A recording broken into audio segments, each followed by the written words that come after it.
Pourquoi certains pays réussissent-ils mieux que d'autres? C'est une question que je me pose et potentiellement c'est une question que vous vous êtes déjà posée. J'ai eu à lire récemment le livre de Daron Acemoglu et de James Robinson intitulé Why Nations Fail, qui a essayé d'aborder cette question. Et ce livre vraiment intéressant m'a conduit à produire rapidement cette vidéo pour vous présenter un peu la situation. Alors, je vais présenter d'abord une illustration où on va voir un échantillon de pays africains et de pays asiatiques évoluer dans le temps de 1960 à 2021. On va prendre juste un indicateur assez simpliste qui est souvent utilisé pour comparer les pays entre eux, en l'occurrence le PIB par habitant à prix constant. Et vous-même, vous allez remarquer un fait que j'espère nous tenterons d'expliquer avant la fin de cette vidéo. À tout de suite.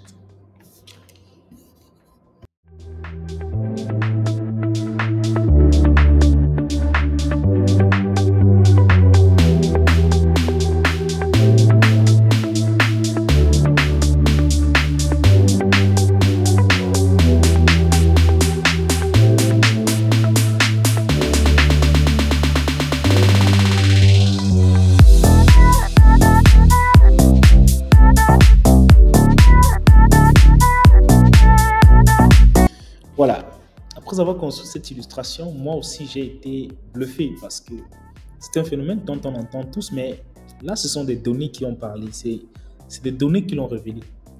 Regardez ce qui se passe.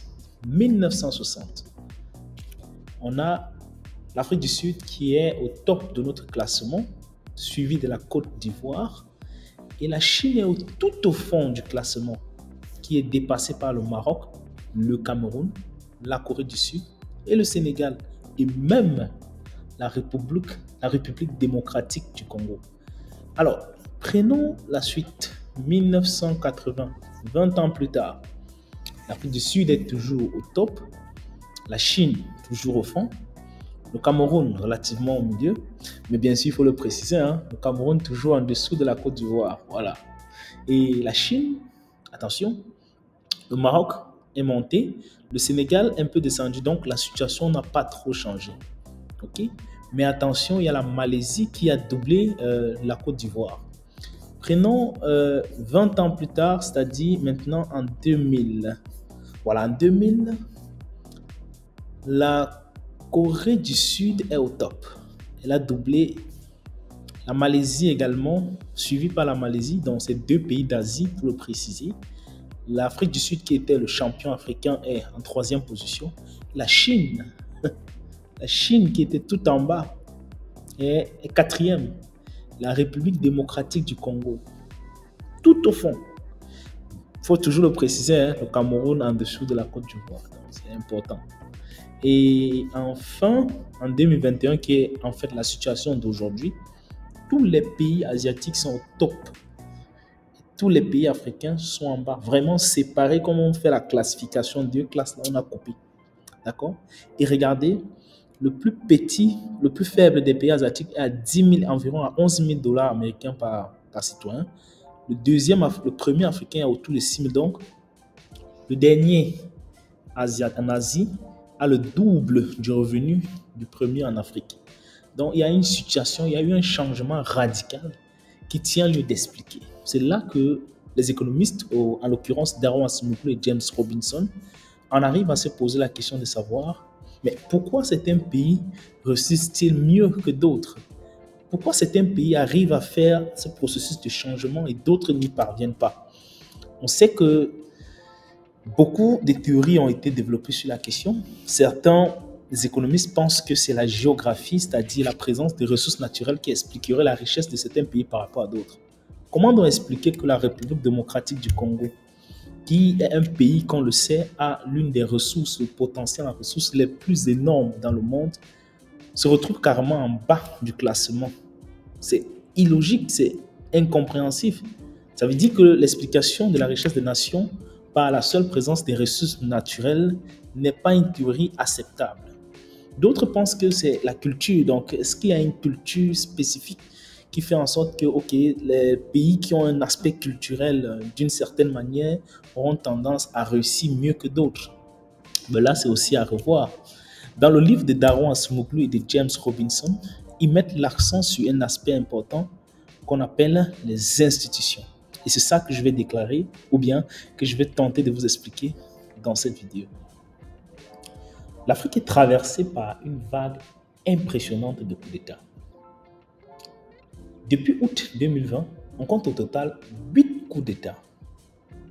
Et on observe en outre une sorte de désintégration des blocs avec le récent retrait annoncé de la CEDEAO, du Niger, du Burkina Faso, de la Guinée et du Mali. Dans la plupart de ces pays, on observe exactement le même discours. Les populations dénoncent la corruption du gouvernement et aussi son incapacité à assurer le service public minimal, mais aussi l'absence de toute égalité des chances dans leur pays.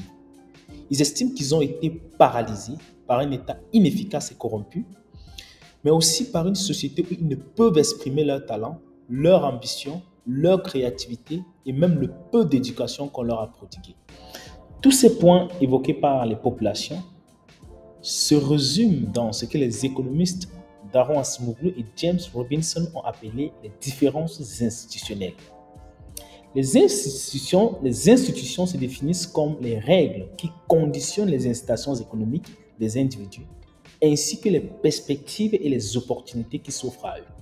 Donc, les économistes Daron Acemoglu et James Robinson, dans leur livre Why Nations Failed, font clairement la distinction entre les institutions inclusives et les institutions extractives. Les institutions inclusives préservent les droits de propriété et le respect des contrats. Et elles minimisent les restrictions à la liberté et à l'opportunité de créer et d'innover, ce qui stimule l'épargne, l'investissement et le progrès technique, donc la croissance à long terme d'un pays. Au contraire, les institutions extractives freinent et inhibent l'innovation car elles ne garantissent pas les droits de propriété et elles imposent des barrières à l'entrée qui protègent les intérêts acquis, mais en même temps entravent l'éclosion de nouvelles idées et empêchent le processus schumpeterien de destruction créatrice, c'est-à-dire en fait le remplacement permanent d'activités ou de technologies existantes par de nouvelles activités ou de nouvelles technologies. Les institutions extractives concentrent le pouvoir dans les mains d'un ou de quelques individus qui freinent l'innovation parce qu'ils cherchent avant tout à maintenir leur pouvoir et craignent que ce pouvoir ne soit remis en cause par l'émergence de nouvelles activités, de nouvelles entreprises ou de nouvelles technologies. En gros, selon les deux économistes contemporains, Daron Acemoglu et James Robinson, ce sont les différences institutionnelles qui expliquent principalement la richesse ou la pauvreté des nations. Ok, maintenant que c'est connu, bon, c'est pas forcément que c'est la vérité universelle, mais ça fait partie d'une contribution à la vérité qu'on comprend quel est le problème avec la lenteur de certains pays. Pourquoi certains pays tardent à décoller économiquement? Comment donc apporter des solutions à ces problèmes? Ça, c'est une question que tout le monde se pose. Beaucoup de citoyens des pays africains, qu'ils soient vivant dans leur propre pays ou bien vivant à l'étranger, se posent naturellement cette question au quotidien. Tout le monde a envie de vivre dans son pays. Tout le monde n'est pas content de vivre à l'étranger. Les gens aimeraient se sentir bien dans leur propre pays. Alors, mais pour se sentir bien, les gens se demandent forcément comment développer ou bien comment contribuer, même directement ou indirectement, à l'évolution, à la croissance économique de son pays. Alors, je n'ai pas de réponse à ça. Daron Acemoglu non plus, mais il donne des pistes de solutions. Parce que on a vu dans le temps, c'est les pays qui ont connu des grands changements, sur le livre, sont passés par des révolutions intenses. Des révolutions qui ont parfois demandé des sacrifices. Je vais prendre le cas de l'Angleterre, la Grande-Bretagne. Donc, je ne vais pas entrer dans les détails, qui sont passés par la révolution agricole, la révolution industrielle. Et c'est ça qui a fait leur richesse jusqu'aujourd'hui.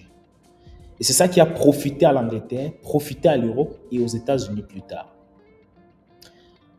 Donc, pour citer un autre exemple de potentiel moyen de développement ou bien de contribution de façon indirecte au développement ou à la croissance économique des pays africains, récemment, j'ai suivi une vidéo où